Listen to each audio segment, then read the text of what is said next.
The Rocking Al Show.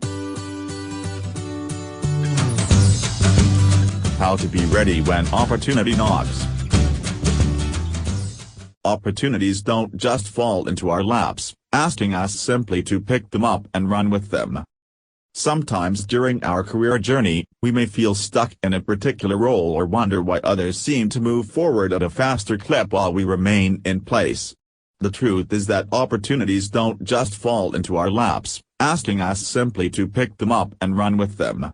Rather, the key lies in our ability to capitalize on opportunities whenever, wherever and however they arise. And that, as Seneca wisely said, requires preparation. Be proactive. It can be really frustrating when you catch wind of a juicy new project but aren't asked to be part of it, or learn of a coworker's rise to a more senior position you would have loved for yourself.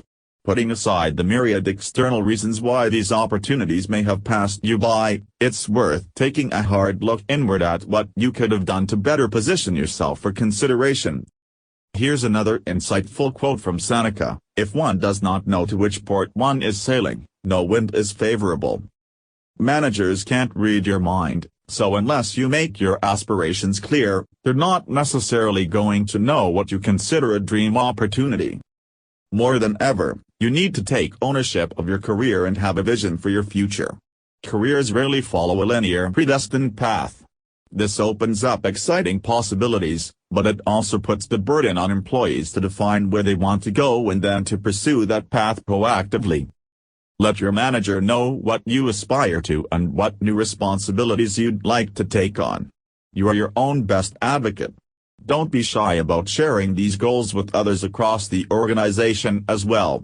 Let colleagues in other departments know you'd love to contribute to their projects, assuming it doesn't interfere with your existing workload, and find out how others have gotten opportunities you hope to have. Be ready.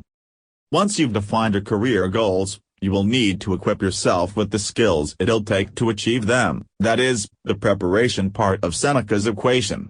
But even this isn't so straightforward in our modern workplace, where emerging technologies are changing job descriptions and the half-life of hard skills is accelerating.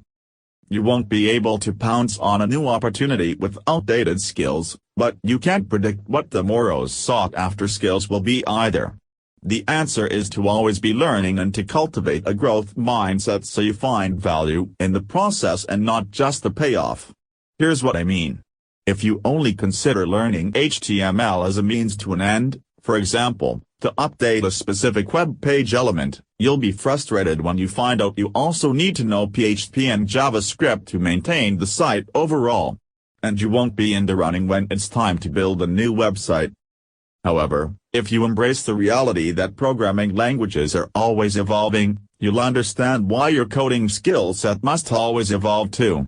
With a growth mindset, keeping your tech skills current becomes your default approach to work. You will then be well positioned to respond to opportunities that involve newer technologies, whether the knock comes next month or next year.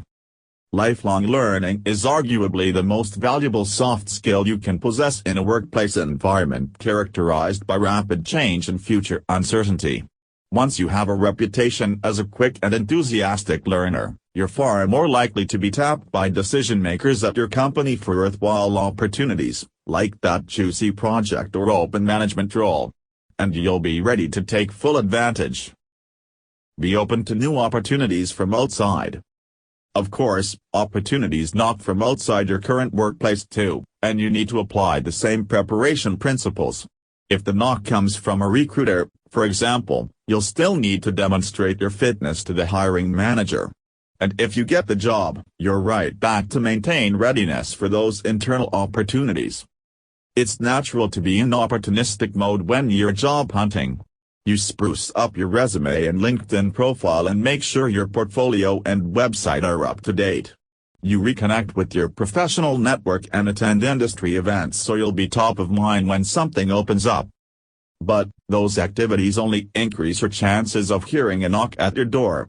They can't help you seal the deal so that opportunity turns into success. To recall Seneca again, you still have to be prepared to answer the call, which brings us back to lifelong learning. When you're presented with a great opportunity, you have to be ready to tackle it head-on. That requires confidence. You'll be much more confident if you've been investing in yourself, learning and building your skill set all along. I hope you found this podcast informative. If you have any comments about this or the other episodes, please comment where available. I'll be looking forward to reading them. You can find this podcast on your favorite apps. This podcast can also be seen on my YouTube channel. The link is in the description below. Until next time, goodbye everybody. The Rockin' L Show.